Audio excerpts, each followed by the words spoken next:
తయారు చేయడానికి 1 కప్పు బెల్లం తీసుకోవాలి, తగినంత నీళ్ళు వేసుకోవాలి. 2 గ్లాసులు నీళ్ళు వేసుకుంటే సరిపోతుంది.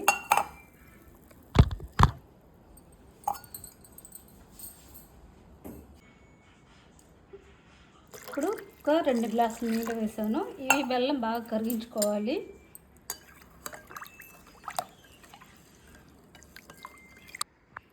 ఈ బెల్లం కరిగేలోపు ఇది 2 నిమిషాలలో కరిగిపోతుంది. బెల్లం కరిగేలోపు చూడండి, ఇది పెసరపప్పు నానబెట్టేసి 1 గంట పాటు నానబెట్టి నీళ్ళు లేకుండా వడగట్టేసుకోవాలి. నీళ్ళు ఉంటే మనం కీరా దోసకాయ వేస్తాం కదా, నీళ్ళు వచ్చేస్తాయి. కాబట్టి ఇప్పుడు ఇందులో నానబెట్టుకున్న తర్వాత వడగట్టాను చూడండి. వడగట్టిన తర్వాత ఇందులో కొంచెం కీరా ముక్కలు వేసుకోవాలి. అలాగే కొబ్బరి ముక్కలు, కొన్ని పచ్చిమిరపకాయలు ఆప్షన్ అండి. పచ్చిమిరపకాయలు వేసుకోవచ్చు, లేకపోతే అవాయిడ్ చేయొచ్చు. అలాగే కొంచెం మామిడి ముక్కలు పచ్చివి, ఇవి ఆప్షనల్, వేసుకోవచ్చు లేదా అలాగనే వేసుకోవచ్చు. కొబ్బరి ముక్కలు సరిపోతాయి.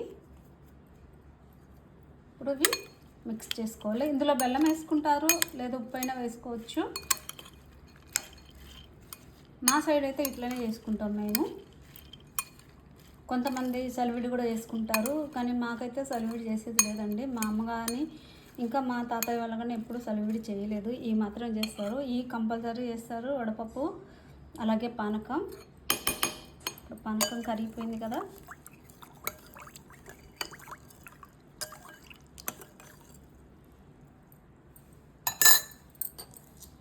ఇప్పుడు ఇందులో ఇలాచి, ఒక 2 ఇలాచి దంచుకొని వేసుకోవాలి.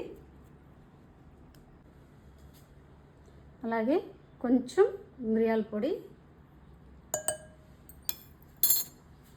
కొంచెం పచ్చకర్పూరం కొంచెం వేసుకోవాలా, కొద్దిగా చూడండి, ఇంత ఒక చిటికెడు అంతే.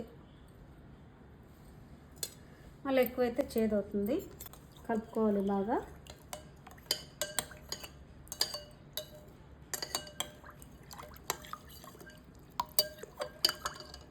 అలాగే తులసాకులు.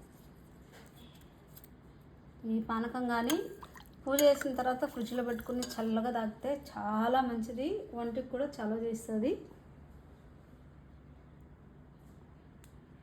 ఇవి తినుకుంటూ పానకం తాగాలి, అప్పుడే స్వీట్గాను ఇది కొంచెం కారంగాను బాగుంటుంది. మేమైతే ఇలా చేసేవాళ్ళం. మా నాన్నగారు కానీ పెద్ద ఇవి అండాలు ఉంటాయి కదా, అండాలలో కలిపి బయట పెట్టి బాగా కేకలేసేవాళ్ళు. అందరు చెంబులు పట్టుకొని వచ్చేవాళ్ళు అంటే అప్పుడు.